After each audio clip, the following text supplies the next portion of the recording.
Merhaba arkadaşlar, kanalıma hoş geldiniz. Bugünkü videomda elinizde bulunan parça iplerle en kolay tığ işi AirPost kılıfının yapılışını anlatacağım. AirPost kılıfının yapılışında koton ipler kullanacağız ve deseni 2,5 milimetre tığ ile öreceğiz. Projenin yapılışına kare motifleri yaparak başlayalım ve sihirli halka yapalım.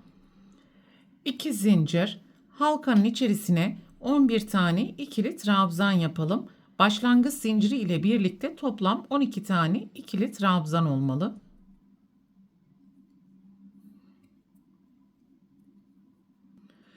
Sihirli halkanın ipini sıkıştıralım ve ilk trabzanın tepesine kayma dikişi yaparak sırayı tamamlayalım. Bir zincir yaparak ipi keselim ve ikinci renk ile devam edelim.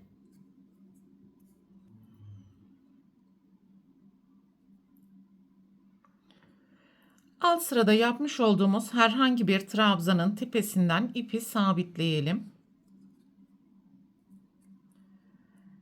2 zincir, aynı ilmeğin tepesine 3 tane ikili trabzan yapalım ve popcorn oluşturalım.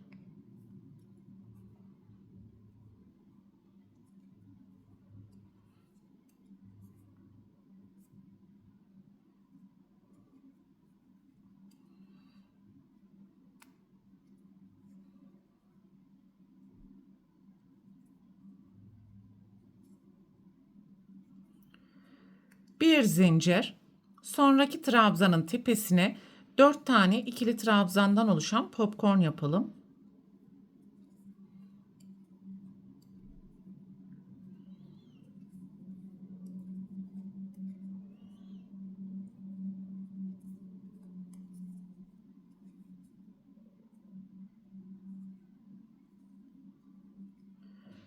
Bir zincir, sonraki trabzanın tepesine yine 4 tane trabzandan oluşan popcorn yapalım ve ikinci sırada toplam 12 tane popcorn elde edeceğiz.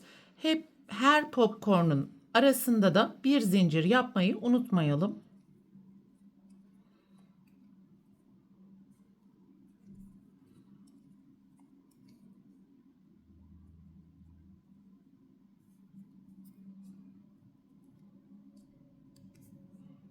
Sıranın sonuna geldiğimiz zaman bir zincir ve ilk popcorn'un tepesine kayma dikişi yapalım.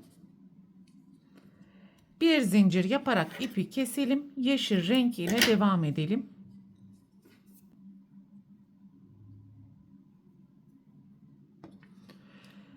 Yapmış olduğumuz herhangi bir zincir boşluğundan, yani iki popcorn'un ortasından ipi sabitleyelim ve buraya birinci köşeyi oluşturalım. 2 zincir, aynı boşluğun içerisine 2 tane ikili trabzan, 2 zincir, 3 tane ikili trabzan yapalım.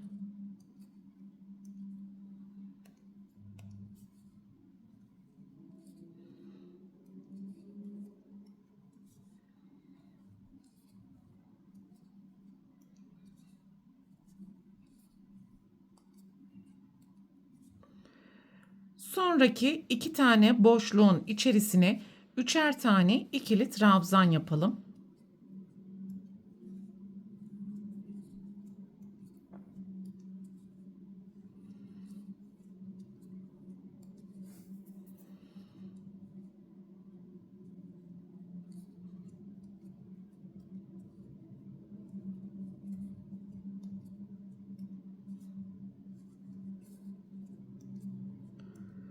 Sonraki boşluğun içerisine ikinci köşeyi oluşturacağımız için 3 trabzan, 2 zincir, 3 trabzan yapalım.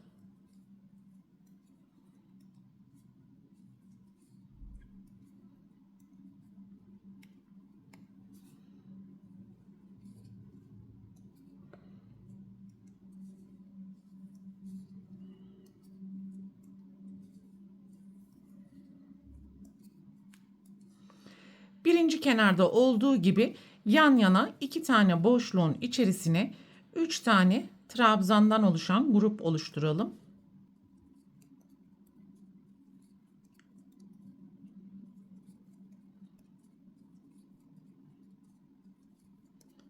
Sonraki boşluğun içerisine tekrar köşe oluşturalım ve bu şekilde sıra sonuna kadar devam edelim. Sıranın sonuna geldiğimiz zaman ilk yapmış olduğumuz zincirin tepesine kayma dikişi yapalım. Bir zincir yaparak ipi keselim ve dördüncü renk ile devam edelim.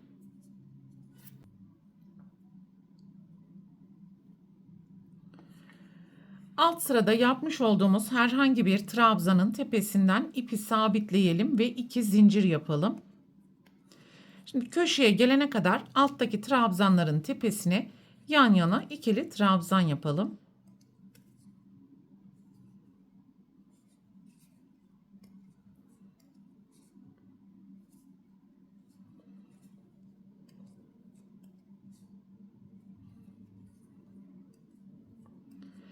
Ve alt sıradaki tüm köşelerde bulunan zincir boşluklarına ikili trabzan, üçlü trabzan, 2 zincir, üçlü trabzan ve ikili trabzan yapalım.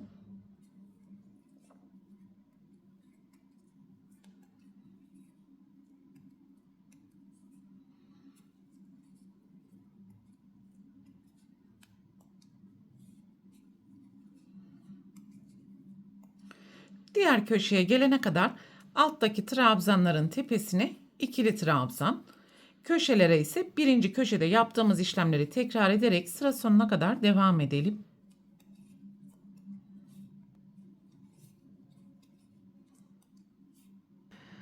Sıranın sonuna geldiğimiz zaman bir miktar ip bırakarak ipi keselim ve ilk ilmeğin tepesinden gizli birleştirme yapalım.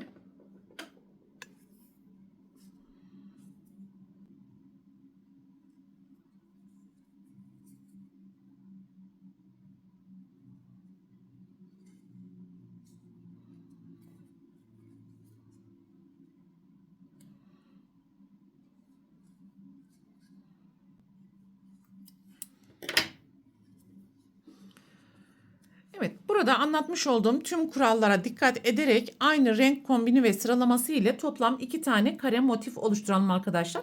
Bu 2 kare motifin iç yüzleri birbirine bakacak vaziyette getirelim.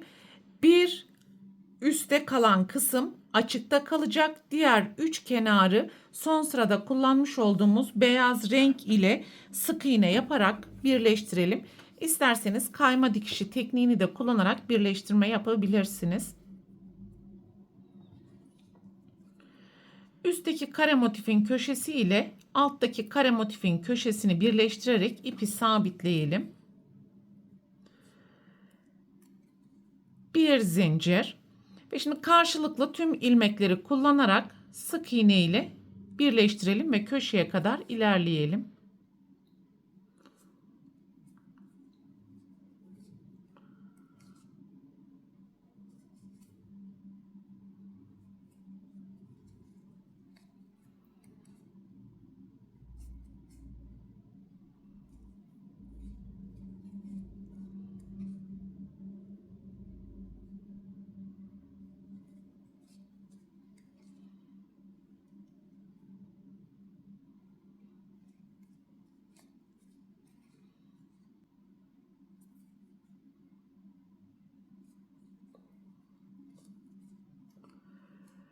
Köşeye geldiğimiz zaman öndeki ve arkadaki karenin köşesine birlikte dönüşü sağlayacağımız için 3 tane sık iğne yapalım.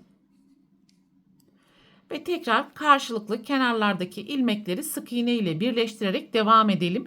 Sonraki köşeye geldiğimiz zaman 3 tane sık iğne ve dördüncü köşeye gelene kadar kenardaki trabzanları birleştirmeye devam edeceğiz.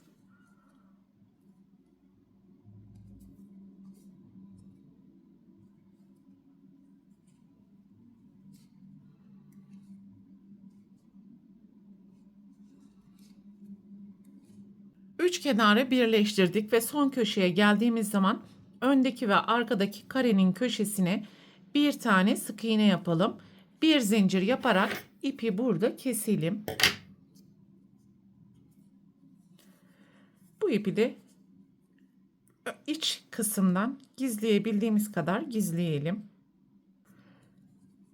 Ve şimdi tekrar devam edeceğiz arkadaşlar. Buradaki herhangi bir sağ taraf ya da sol taraftaki köşeye ipi sabitleyelim.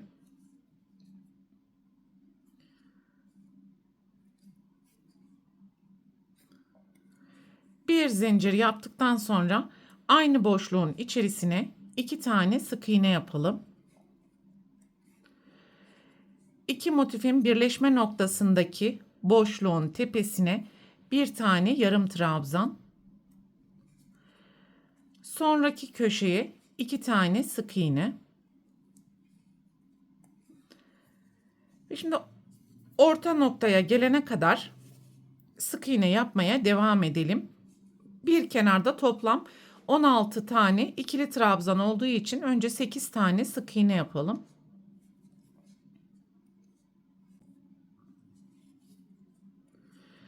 İstediğiniz uzunluk kadar zincir yapabilirsiniz. Ben toplam 40 tane zincir yapacağım. 40 tane zinciri yaptıktan sonra kaldığımız yerden devam edelim ve sonraki trabzandan başlayarak yan yana sık iğneleri yapmaya devam edeceğiz.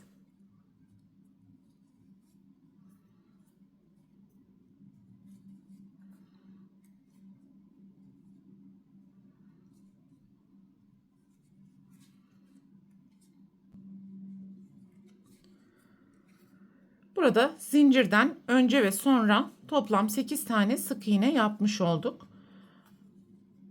Buradaki parça ipi de keselim ve görüntü kirliliğini ortadan kaldıralım.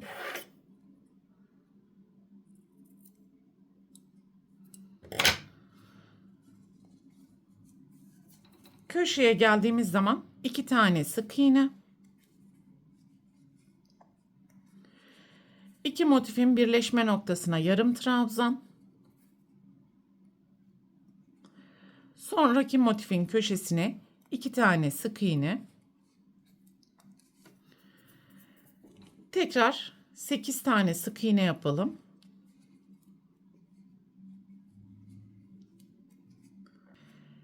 Bir zincir. Sonraki trabzanın tepesine sık iğne ve köşeye gelene kadar sık iğneleri yapmaya devam edelim.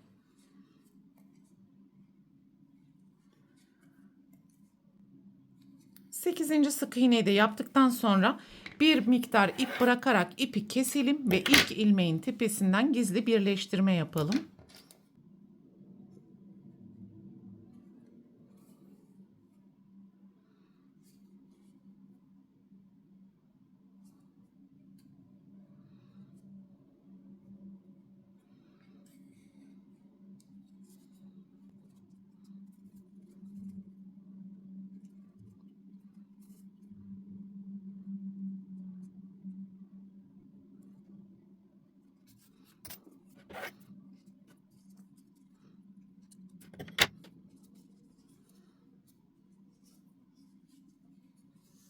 Evet, şimdi AirPost kutumuzu kılıfın içerisine yerleştirebiliriz.